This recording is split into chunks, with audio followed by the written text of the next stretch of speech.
Upson on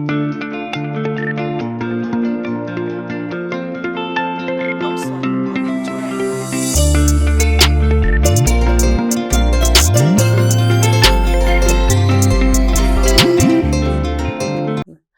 Aw minnu sɔgɔlen bɛ aw ka jabaraniso mandi la an ka foli b'aw bɛɛ lajɛlen ka kɛ ni aw ka wagatiw cogoya ye bi ye araba ye janvier kalo tile 8 san 2025 aw ka kunnafoni wagati selen filɛ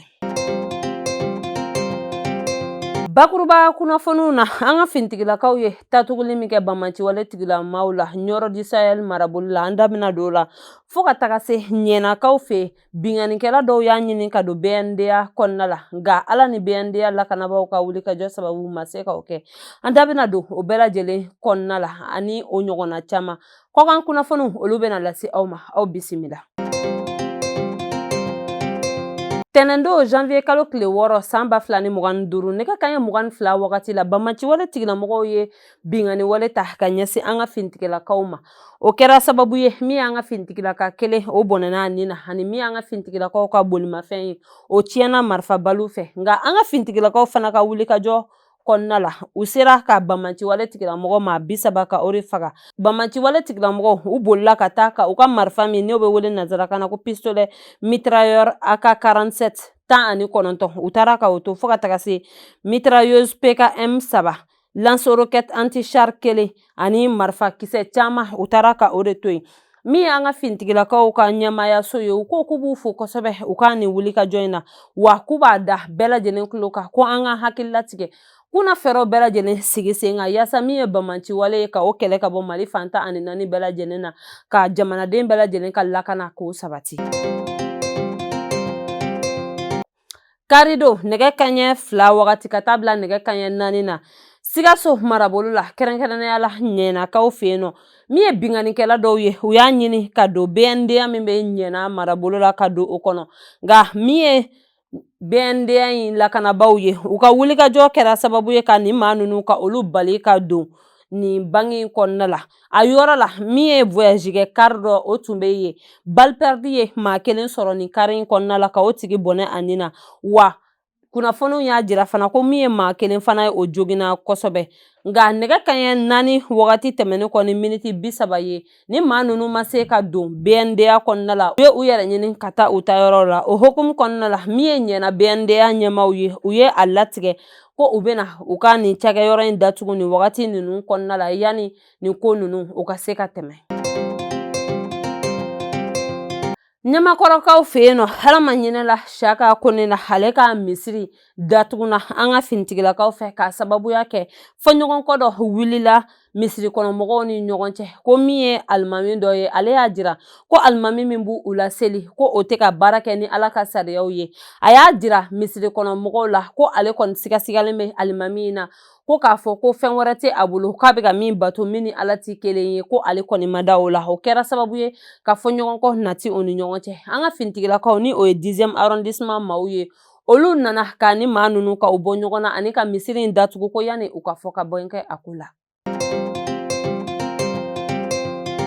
San o san an ka jamana ɲɛma ni an ka maabaw bɛ sankurafoli min kɛ o kɛnɛ kan min y'an ka jamanakuntigi général d'armée Asimi Goyita a y'a jira ko min ye Bamanciwale tigilamɔgɔw ka waleya ni seereyaw ka waleya k'o bɛɛ ye kelen sabula a y'a jira ko ni Bamanciwale tigilamɔgɔw taar'u daga dugu min kɔnɔna la ko u bɛ maaw bali ka bɔ maa tɛ se ka bɔ maa tɛ se ka don wa ko min ye dumuniw fana ye o tɛ se ka don o dugu kɔnɔna la fo ka taga se furaw ma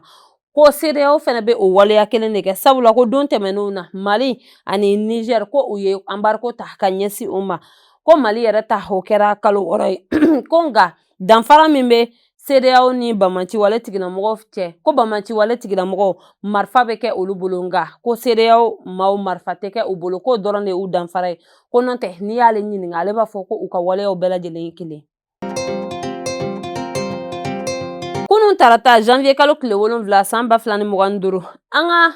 kɛnɛya minisiri Colonel Assa Badialo Touré ni a cakɛɲɔgɔn ye barolasigi kɛ hôpital du Mali kɔnɔna la yaasa ka sankurafoli ka o lase u ma Sanata Sogoba ni ale ye hôpital du Mali ɲɛmaa ye ale ye foli kana se a baarakɛɲɔgɔnw ma wa a y'a jira fana ko ni barolasigi min kɛlen filɛ ale ka cakɛyɔrɔ la ko nin jara ale ye kosɛbɛ sabula ko olu ka laɲini belebeleba de san 2025 kɔnɔna la ka hôpital du Mali ko o kɛ dɔgɔtɔrɔsoba ye maliden bɛɛ lajɛlen bɛ se ka furakɛli ɲuman ka o sɔrɔ yɔrɔ min na o hokumu kɔnɔna la Abdoulaye Guindo ni ale ye secrétaire général du ministère de la santé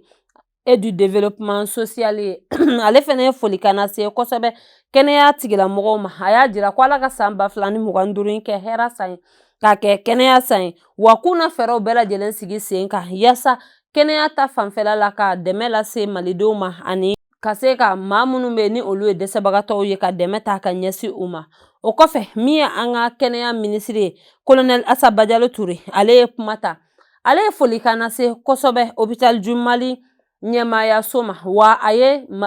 Mali dɔgɔtɔrɔw bɛɛ lajɛlen fo a kɛnɛ kan a y'a jira ko san 2024 gɛlɛyara sira bɛɛ lajɛlen fɛ ko kɛrɛnkɛrɛnnenya la kɛnɛya nasira la nka ko o kɔni ma u bali ka u ka wulikajɔw kɛ ka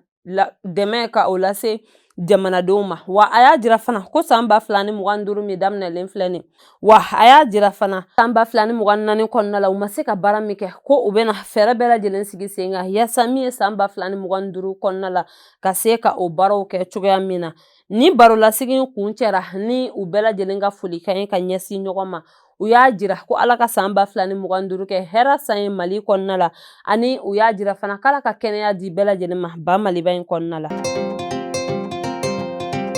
O b'an na ta an ka kɔkan kunnafoniw na an bɛ taa Burkina Faso kunun tarata janvier kalo tile 7 san 2025 Burkina kunnafonidilaw y'a jira ko min ye u ka finitigilakaw u ye wulikajɔ kɛ nin wagati laban ninnu kɔnɔna la k'a daminɛ décembre kalo tile 28 na ka n'a bila bi la k'u ka finitigilakaw ye ta tugu Bamaci wale tigilamɔgɔw la u ka jamana kɔnɔna la a kɔrɔnyanfan a tilebiyanfan a worodugu a bani ni a babayanfan fɛ yaasa ka dan sigi Bamaci wale tigilamɔgɔw ka waleya cɛjugu la wa ko min ye finitigilakaw ye k'u y'a jira fana ko san 2025 min daminɛlen filɛ ko u na fɛɛrɛw bɛɛ lajɛlen sigi sen kan yaasa min ye Bamaci wale tigilamɔgɔw ye halisa ka kabako da u kan u bɛ se cogoya min na ka u ka jamanadenw ka u to ye hɛrɛ ani baden kɔnɔna la. Tɛnɛndo ambassadɛriw ka lajara min kɛra Élysée ni Faransi jamana ɲɛma kumana a kan a ye kumakan minnu fɔ o kɛnɛ kan min ye Tchad jamana ɲɛmaw ye olu y'a jira ko o ye nenini de ye ka ɲɛsin farafindenw bɛɛ lajɛlen ma o hokumu kɔnɔna la u y'a jira ko Faransi finitigilaka minnu bɛ u ka dugu kɔnɔna la ko u ka fɛɛrɛw bɛɛ lajɛlen sigi sen kan ka u ka minɛnw fara ɲɔgɔn kan ka bɔ u ka dugu kɔnɔ ka bɛn ni janvier kalo tile 31 san 2025 ye. Nin bɛ dan sigi an ka bi kunnafoni na an tɛ sɛgɛn an tɛ ɲinɛ an b'an ka dibila baarakɛbagaw fo sabula olu jɔyɔrɔ ka bɔ an ka baara in na an b'a fɔ k'Ala ka basigi sabati an ka jamana kɔnɔna la Ala ka sankɔrɔta di an ka finitigilakaw ma Ala ka san 2025 in hɛrɛ caya ba Maliba fantan ani naani bɛɛ lajɛlen na ni Ala m'an ka jɔnya jɔ an na an bɛ ɲɔgɔn sɔrɔ sini ka kunnafoni di aw ma laadiriya la shukran.